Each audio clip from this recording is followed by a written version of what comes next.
I said it in my last video and I'm going to say it again. I like drawing, but I'm not very good at it. What can I say? Just to be clear, I do art as a hobby. I'm not looking for anything too serious. It's just something I find fun to do in my spare time, and I'm trying to keep it like that, I'm not gonna lie. But I might as well get good at doing art, right? It's not like I got anything better to do, so join me as I start my art journey. Today is day one, and it's going to be very interesting for me today, because I need to know what I'm capable of. So I'm going to draw. Like anyone, there needs to be a starting line, so this will be my starting line. We need to start somewhere, right? I need to keep this video pretty long, so I'm going to show the entire process of me drawing. Don't worry, it's going to be pretty quick, so comment down below how long do you think my drawing is going to take. I'm gonna grab two pictures. One is the photo of the character, and the other is the pose. So I got this girl, you might know her. Her name is Hinata from the Naruto series, a pretty famous character. I do say so myself.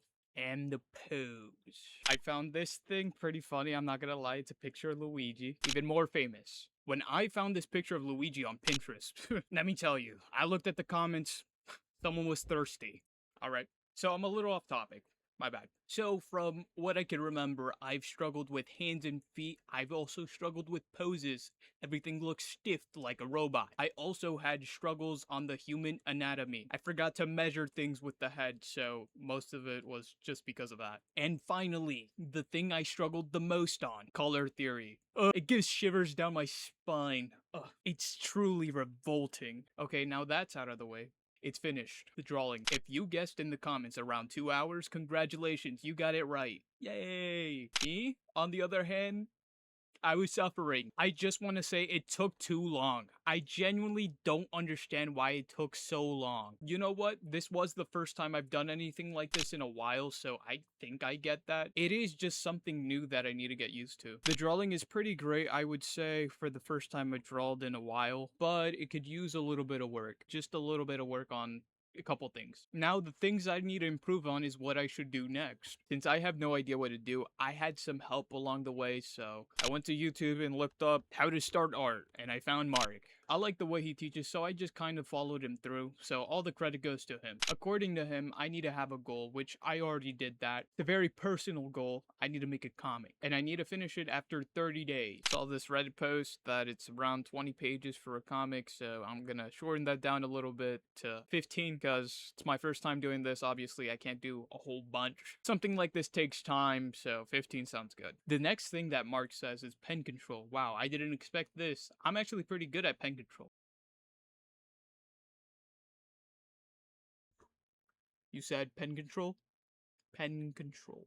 Yeah, got it. Got it. Thank you. I need some work on that. I'm not gonna lie. With pen control, you actually have to do two different things simultaneously. You have to think about it and you have to actually do the action. You have to be really precise what you want to transfer onto the page. Some artists can struggle with this for years. If you get good at this, there's less of a struggle to put lines onto a page. So to improve on having pen control, you just need to make a lot of basic shapes like circles, lines, curves, boxes, etc. Making a lot of pages of these shapes could actually be very beneficial for you. If you don't want to waste time using a lot of pages of these shapes, it's very helpful to use the lasso tool as much as you can. If I get this handled, I'll be good to go. Now the next step is pretty fundamental. It's the fundamentals of construction. It's about making 3D forms and shapes, which I'd say this is pretty essential. I remember when I was younger I learned about this, but I really did not get the handle of it, so I am very much out of practice. Learning 3D shapes is a must, because it's the basics of everything. Everything is made out of 3D shapes. That dog you see, 3D shape. That human, 3D shape. That bed, 3D shape. Whether it's a cube, a cylinder, a sphere, it doesn't matter. It's a 3D shape. If you're able to see everything as a basic shape and you're able to construct things as they are, you're able to draw anything and everything in perspective. But that is for later. Well, here's the practice. Make a cube, cut it, move it, turn it, do a whole bunch of stuff with it, add to it, and be able to manipulate the cube into whatever you want. If you're able to do this, you should be good to go. But make sure to do it with intention. When making the 3D shape, try to make it something real. Start making real life things like an apple, an orange, banana, a laptop, keyboard. Making real life things is very important. I'm going to be practicing this for quite a while. When I'm not inspired to do anything and I feel like drawing, this is what I'll do.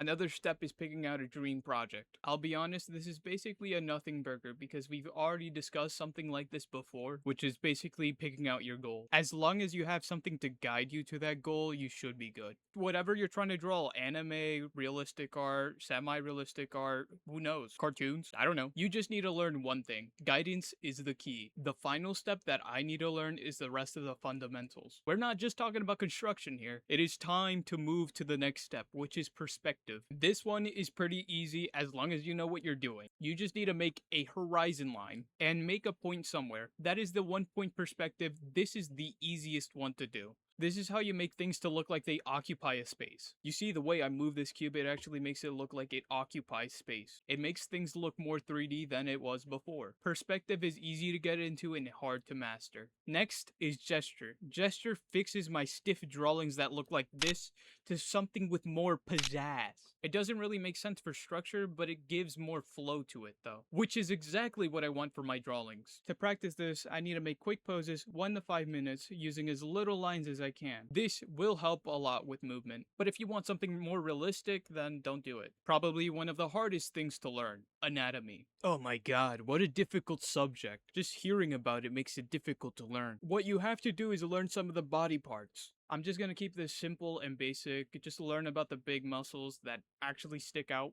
and the rest, history. I want to say the hardest one to learn is about color theory and light theory. They are two big Goliaths, heartening creatures that I have to learn. Let's first get on with light theory. Light theory is giving value to your drawings. We could say that value is similar to shading because it gives a life to your drawings. It makes your drawings look from 2D to 3D. Color theory is like an emotional impact. It gives off the vibes of whatever you're trying to make it feel emotionally. The blues for sadness, the yellows for happiness, the grays for gloominess. It might not be a surprise to many of you, but I'm going to keep this as simple as possible as well, because I do not know much about this. One part of color theory is complementary colors. This is the easiest form because all you really have to do is grab a color, grab the opposite end of the color, and those two colors actually match together. So everything looks really nice and simple and sweet. So I'm not gonna worry about all that color nonsense. Just not yet.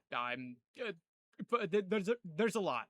There's a lot. And from what we just witnessed, composition seems much more easier than color theory. It's just how you arrange your art. Like the golden ratio. Ever heard of that one? The golden ratio is a very simple one. A good composition guides the viewer to where you want it to be. A bad one, you don't want to see a bad one. And as a bonus, it's not essential to learn, but it could be pretty helpful, I'm not gonna lie. Design is how well you can combine things together to make it pleasing in the eyes. A good design inspires people to be like you. A bad design does the opposite effect. It makes you feel bad about yourself. If you want good design, what you should do is look outside. Look at nature and see what good design is. And thank you, Mark, for helping me put this video together. Honestly, I couldn't have done it without you. It's not like he was physically there, it was more like an influence, right? Now I have a guide to improve myself and what I should do next. Thank you, Mark. Thank you.